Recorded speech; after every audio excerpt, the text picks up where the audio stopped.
Welcome back to the Peggy Smedley Show. We are coming to you live from CES 2018, and I'm excited to be here right now. And I'm talking to Joe Lillie.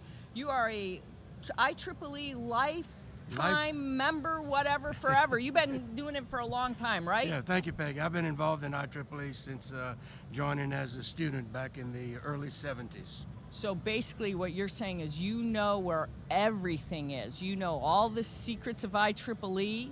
So I should be talking to you for a long time. I'm not going to claim to know it all, but I know some things about IEEE.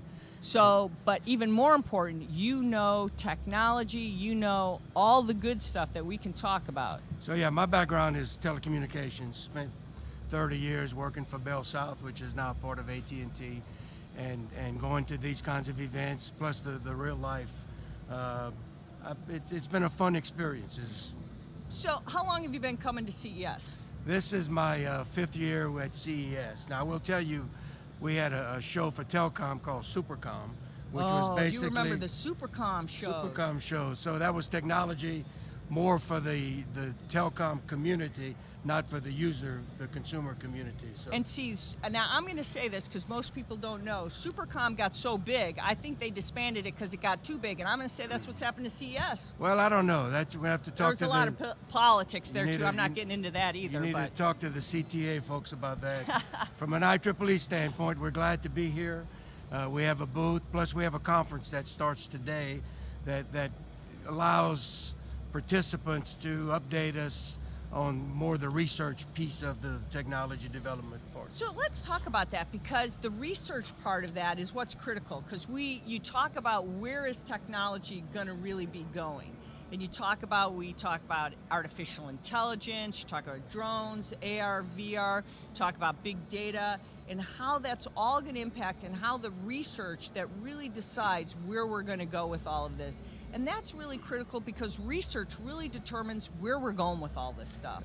That's correct. Now, to be fair, I'm not in the research business, but in interfacing with people that are in research, I can tell you that without the research, we don't get there. Because people have to test things, they have to push things to the limit, they have to find out what will work and really what won't work. It's important to know what won't work as what will work.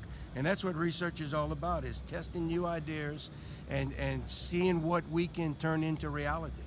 So in your mind, what is it, just technologies that get the buzz? Is there certain technologies that get more buzz? Or is it technologies that get buzz because the research is what puts it forward, and that's what makes it get the buzz? Well, without good research, you're not going to have the long-term usability of the product.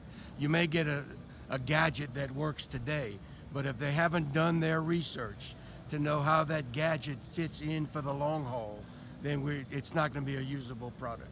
Now, I am always critical, and I'm going to tell you, I'm critical of sometimes analysts' research versus the research that's done by organizations of yourself. Because sometimes I'm not like, is it the chicken or the egg, or is it, what's your ulterior motive? Sometimes I'm not picking on you. I know you work for a company besides what you do for IEEE. Yeah. But sometimes it's kind of like we put all this research and then we never hold anybody's feet to the fire. Are we just putting out big numbers out there? So sometimes we put out numbers that we haven't really done our due diligence? Well, the technical researchers are not the guys figuring out the financial piece of this. So there's a different side of it. There's a different side of it. So when we're dealing with technology, we're looking at, for instance, on computer chips, how much more info can we put on that chunk of silicon? How much more data can we put in that same space? Now, there's a financial piece to figure out if it's applicable and if it can fit into the consumer end of the business. Can people afford to buy it? So the research that I'm referring to deals with the actual product, the components that are into the product, to see if things will work. For instance, again, going back to the chip, can we put more on the chip, and will it work if we put more onto it? Because sometimes you can overload it. And that's really important, because when we think about that, we talk about when we're going into these chips, and we talk about are we someday going to have a chip that's going to take us to that next level? Or like we're talking about gateways, because right now we don't have this interoperability, and we talk about, are we ever going to get there? These things are all critical questions that have to be answered, because it doesn't matter if we're going to have a chip, we're never going to have interoperability sometimes. I mean, they sometimes have to go hand in hand. It all has to work together, and that communications link is a big piece of this, because you know, you can only put so much data on a chip. Now we put more and more every day, but there are limits, and then you need backups. So you need pieces, you need data storage, and that's where big data comes in. You have to keep track of all of it and put it someplace. Just having it on a single chip is not going to serve us for the long haul. So there's been this big debate to some degree now when we talk about this whole thing about, do we go to the edge? Do we go to the cloud? And we're all in this now, and there's been some research that says you go to the edge, some research that says you should go to the cloud for security purposes. Is there quantifiable research that's right about which is right and which is wrong? You're getting beyond my capabilities now, but I think they're going to figure it out.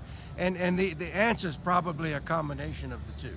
And that's, a lot of this winds up on compromise, not because one is better than the other, because they're both good. So how do we use both of them? And one can be used as the backup to the other in a sense. So when we look at that, and people are looking at all of these discussions, just like we were saying right now, research, and you've defined what research is for us here, is that the same thing? It really depends on your company, and I think that's where a lot of confusion comes in when a company's trying to manufacture, is trying to make a decision, or a retailer's trying to make a decision. It's not just about the research. It's not just about going to the edge of the cloud. You really have to analyze what your capabilities are for your given company and what you can actually manage and understand, because some of this is a lot of buzz and hype to the point that it's great that we're going there, but if you don't have the resources to do it, it doesn't really matter.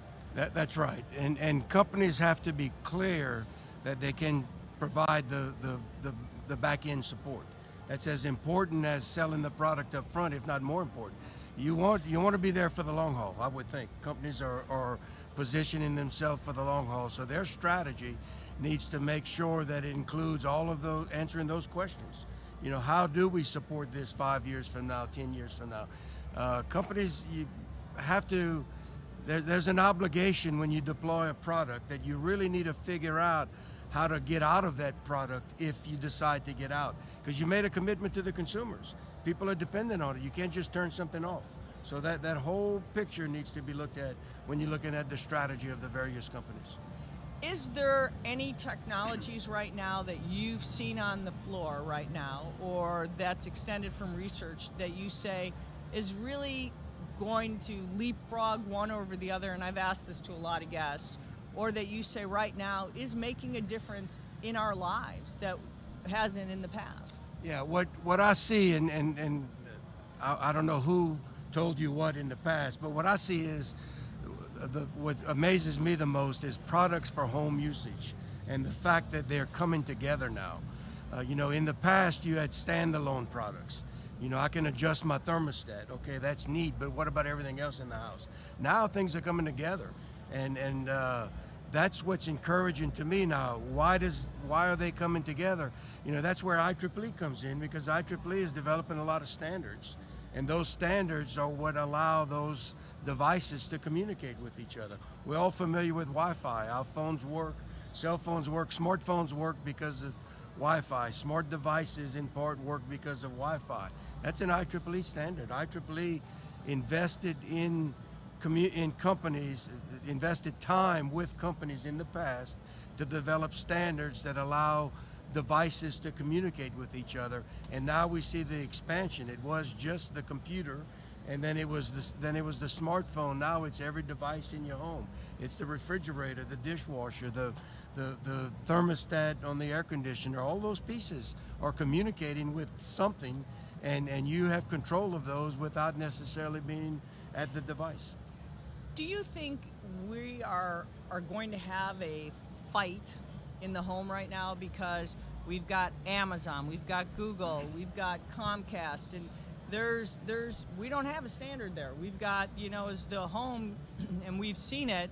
Now you've got Zigbee, you've got Wi-Fi, and you've got, you got to kind of go down a path there, right, when it comes to the home. But now, and I agree with you, standards are critical, but we're going to have kind of a challenge here, and maybe we're going to get a gateway one day that's going to bring them all together, but we're not there, and maybe it's going to take a couple years to get there, and someone's going to come and create the holy grail. So let me give you a simple example, and that's the power supply.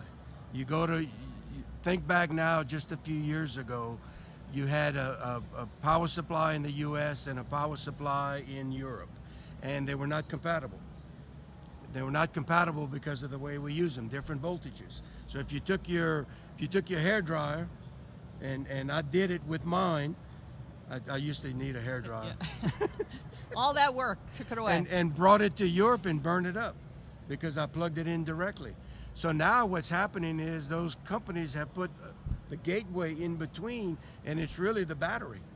The battery has become the gateway of the power supply, where, take your computer now, when you plug in a laptop, you're not really plugging the laptop in, you're plugging in the battery, and that battery has electrical components in it such that it will accept the power that at different voltages in different countries. And now you see all that's needed is the adapter where you can actually plug it in another country. So if you think about that and where we've come relative to international travel and the ability to take a device and power it any place, 10 years ago you couldn't do that.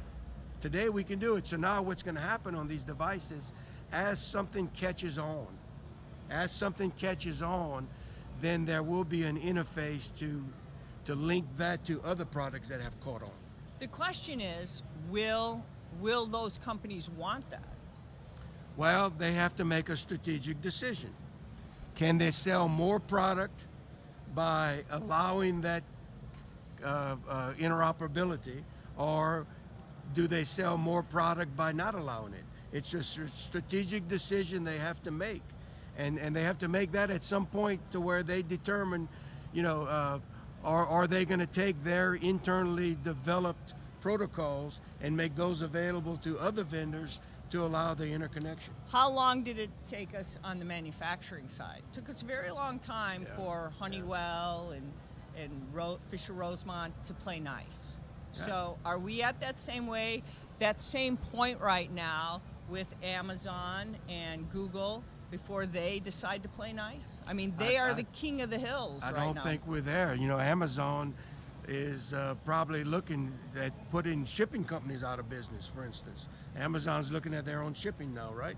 I can't speak for them. That's what I hear about, all right? But so who are they going after? They're going after the guys that do the shipping now. Why? Because they think they can get into that market and deliver the product to the consumer at a cheaper price, lower price. So it's the strategy of the company. Do they want to continue to rely on other delivery people, or do they want to develop their own delivery?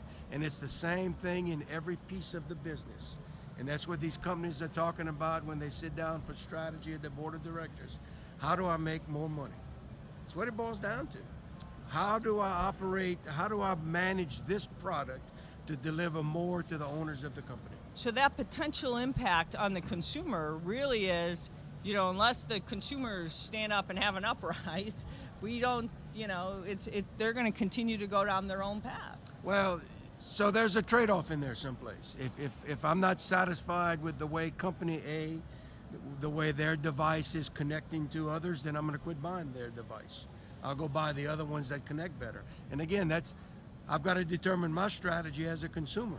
How do I want to approach this? So it's going to be an interesting 2018 as Google sets out to really want to dominate the home this year, because it's going to be a fun year for us watching it. Maybe a frustrating year for those wanting to buy the products. It can be frustrating because you can read some of the reviews on products, simple home products, and the trouble people have setting them up. Well, how many hubs can you have, right? That's it. So you've got to, look, trust me, these companies are reading these reviews because they're making adjustments. I bought a simple plug-in device recently to control a light in my house. Very simple. I read the reviews.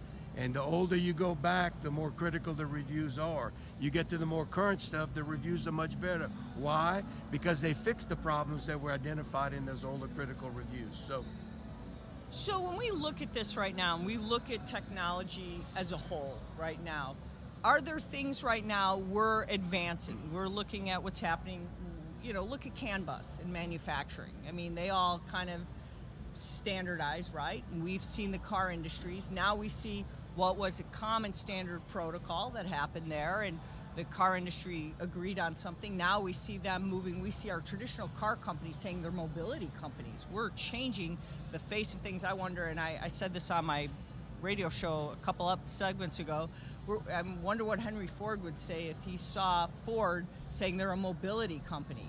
I mean, are we going to see automakers having to really change themselves, and how does that impact the way IEEE is going to set up standards to have to work? Who do they work with? Do they work with tech companies? Do they work with auto manufacturers? Who do you work with to set a standard going forward in the car industry? Well, we work with anyone that's willing to work with us. I say that because standards are developed not because one company wants to dominate. Standards are developed because multiple companies make a decision that they want to cooperate. So they don't cooperate directly with each other. They cooperate with us to help create the standard. So it's companies stepping forward that are willing to form that alliance. IEEE is basically in sort of the referee to ensure that no one company wins. And that's how standards are developed. They're a compromise. If a company wins in the development of a standard, then we did not do our job properly, because we need to where everyone wins, including the consumer, the user of that standard. That's who we're looking out for. Do you think we're going to see standards like this when we talk about, because that maybe is one of the problems when we talk about autonomous vehicles going forward and trying to connect them vehicle to vehicle, to infrastructure. I think that's one of the things we're looking at maybe is one of the hindrances, or maybe one of the problems, or I shouldn't say that, or challenges going forward. Yeah. So, what I think we have to look at, what's really happening is, I don't think it's so much that the auto industry is developing the technology. They're adapting the technology. They're adapting their vehicle to provide better service to the consumer. When you buy the vehicle, you're buying all the bells and whistles that are available at the time that the automaker has been able to integrate into the vehicle. So, you get a SIM card in a vehicle now. So in essence, you're buying a cell phone or a smartphone when you buy a vehicle, because it's got the communications. Why do you want that? You want that because you want all that real-time data available to the user, not in the form of voice or texting, but in the form of data being transferred. You look at the maps I use now, a mapping program, go back just a few years ago in a GPS system, it got you there if it didn't get you lost. Now they tell you what lane to get into, and you just think about those little increments. But is that making life easier? Yeah, I used to make a trip as a kid, we'd collect maps. There's no more maps anymore. But the difference is a mapping system isn't telling two vehicles to come up to each other and which two vehicles have to stop at the same time. That's correct, but it's telling those vehicles what lane they need to be in, and then the vehicles need to communicate with each other in a way that they don't touch each other. So it's not that it's all the driverless vehicle, which we're getting into now, is all about using the various technologies that are out there to make the vehicle as safe as they can. Because the driver's using all those tools right now. But so you've got to take the tools. But who takes responsibility for that? I don't know. But it's beyond my scope. But isn't that going to have to be a regulation, some kind of a standard to ensure something when we talk about insurance and we talk about those standards that, again, IEEE or somebody else is going to have to kind of be involved in, Didn't I see some of the insurance companies with booths right down the hall? So they're here. Why are they here? I think they want to figure out what's going on.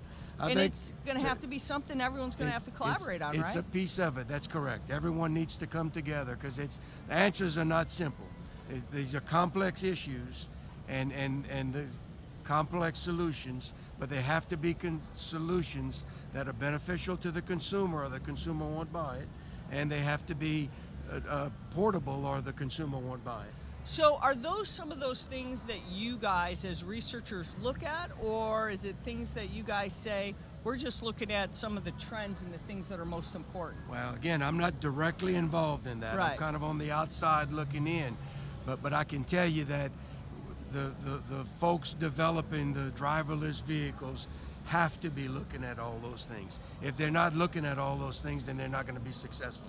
Because it's not just the driverless vehicle they want. They want to be able to sell millions of them. So when you're down here and you've been on this show and you look at this, it's gotten so big. It's gotten so big. Is there something out here that's changed from the last 5 years that you said, I mean, just this North Hall, it's like a car show, Right. It's crazy. Yeah. You know, you said the home, said the car, we looked at the cars. Are there other things? We look at drones, we look at AR, VR. Are there things that you think are going to alter our lives beyond the smart home, that you think health, that you think be able to take care of the aged? I haven't seen, and I haven't seen the whole show by any means, but I haven't seen any of the healthcare applications. But I can tell you from an IEEE standpoint, I've been involved in smaller conferences that are dealing with the healthcare issues. You know, how do we treat the invalid? What are the products that are available for consumer use that can monitor vital signs on a real-time basis? You know, I shouldn't have to call 911. They ought to be calling me, because something has changed. There's some data that's there. And so, you know, you think about the application. You look at 3D printers, and there's stories of elementary school kids printing body parts to replace missing body parts that at a fraction of the cost of what those things were just a few years ago. So there's a lot of technologies coming together that can make life better for us. You get all this other stuff, I call it the game stuff, the gadgets, the drones. The drones, in a sense, are the games piece, but it's a lot more than games. If you saw the show at the Bellagio the last couple of nights with 250 synchronized drones, just think about what we can do if we're able to do that. There's a lot, but okay, so back to the healthcare. So it's monitoring of the person's health, monitoring vital signs, the devices to make transportation easier for the invalid, the devices for exercise of those that will otherwise be bedridden. There's a whole area there that researchers are looking at. And then you look at research in the sporting arena, research on concussions in football, and research by divers that I've seen where they're monitoring the position of an individual as they go through the second and third flip on a dive, and taking that data and the way we acquire that data to acquire that data on a real-time basis from other people to make life better. I think there's a lot there. That's where I'd like to see this technology stuff going, truly making life better for everyone. Now, will it extend life? I haven't seen that yet. You don't but want it to can be make it more frozen like comfortable. Walt? I don't know. You know, Walt Disney, you know, that's, maybe we'll be able to bring him back. I don't know, because we've done all kinds of crazy things, right? No, you mentioned earlier, what would Henry Ford say? What would Alexander Graham Bell say? Let me bring it back to the industry I grew up in. You know, when I started in the telecom industry, I worked in an office that had 50 people, and we had 6 phone lines. An office with 50 people now probably has hundreds of phone lines. You got SIM cards all over the place. It's unbelievable that 30 years, 40 years, what has changed. So let's try to look 30 and 40 years down the road. I don't think any of these products with us today are going to be in that same realm 40 years from now. So what products today do you think, when you look back, don't exist, were here that didn't exist, that you think will be gone? I think phones will probably be gone. Now that's me. I'm speaking just for Joe here. You know, it's a device, and maybe it's already gone. When you think of the traditional phone, maybe it's already gone. You know, you're going to have smaller and smaller devices that are going to provide you that same capability. So I'm not saying, you know, we're going to communicate in probably a different way. Now, you know, we used to talk and voice moved. I think what's going to happen, are we going to think it and it's going to turn into text? Let's hope not. Okay, but it may happen. I want to know what people think, and it's going to turn into something, because people might not be thinking nice things. But voice, mood rings will be back. But voice should easily turn into text. and Okay. we move text and we record that text, and then we turn it back into voice on the far end. That's probably there now, and we just don't use it on a daily basis. So phones and the way we use communications now, I think is going to go through a big change. So cell phones will be gone. I believe so. So Apple's going to have to get into this race that I we think haven't they're- even talked about. Google and Amazon, what they're going to do. Apple's going to have to change their dynamic and get into this dogfight. They have to, and I think they're there. We just don't know it. They have to be there because Steve they're Cook looking down the road. hasn't told us his plans yet. But Should they we know. call 'em up? But they've got ideas, and they're gonna trust me. They're here. They're here because they want to look and see what's out there. And you know, I've spent some time with investors before, not a whole lot, but they come to these shows. They want to know what's out here. What are they seeing out here that they haven't seen elsewhere that they can get involved in? And they're going to acquire those companies, and they're going to bring in those technologies and adapt it. So I would think Apple's here, even though I don't think they're displaying. They're stealth. Well, there's nothing wrong with that. It's market research, right? Why not go where the people are? Why are all the car companies located on the same They all mile want to know stretch of everybody road? else is They all doing. want to. They want to. It's all. So, to me, it goes back to the consumer, and that's where the focus has to be. What can the consumer afford? What will the consumer buy? And I believe that's what these companies are really looking at. And then, so as these technologies evolve, it's to how do we get them at a price point that the companies can make a profit and the consumer will buy it. And that's what these companies are all looking for. Do you think right now we've really seen, because those products that we talked, Nest was so expensive, and now everybody has to have a Nest. It's like no brainer. Now we never thought Amazon Alexa would be in our homes, and it's there. And now products like that are just proliferating so quickly. What's that next product that we think is going to do that? We're saying phones won't be there. Can we imagine what that next product is going to be in our homes that is just going to overwhelm us like that? I think it's healthcare. I think it's monitoring of vital signs of the person in the home. You know, a few years ago, I talked to some people with cell phone industry. I touch my cell phone constantly. Why isn't it taking my temperature? And I'm a cancer survivor. One of the symptoms I had was high temperature. Okay, so if something I was touching should have told me before I realized it that my body temperature wasn't right. Something simple. Those devices are going to have to be out there. Diabetics measuring the sugar content. I think it's going to happen, and it's going to happen at a faster pace because all of these pieces that are there are going to easily be adaptable to those things. We just have to get to the point where the consumer's willing to make that. We have to get them to a price point where the consumer's willing to make that investment. I'll tell you, Joe, this has been exciting. I love having you on. Thank you so much. Again, I'm just a guy that's on the outside looking in, but it's fun. It's You're really a guy fun. looking in with great insight, so Well. thank you so much. Joe Lillie, spending time with us from IEEE, we appreciate it. Good. All right, Thanks. well, we're out of time for this segment, and this is, if you've got any questions, tweet at us at ConnectedWMag. This is the Peggy Smedley Show, the podcasting voice of IoT and relevant technology. And remember, with great technology comes great responsibility. We'll be right back to wrap up the days and the weeks, all events, right here, coming to you live from CES. Stick around. We'll be right back after this quick break.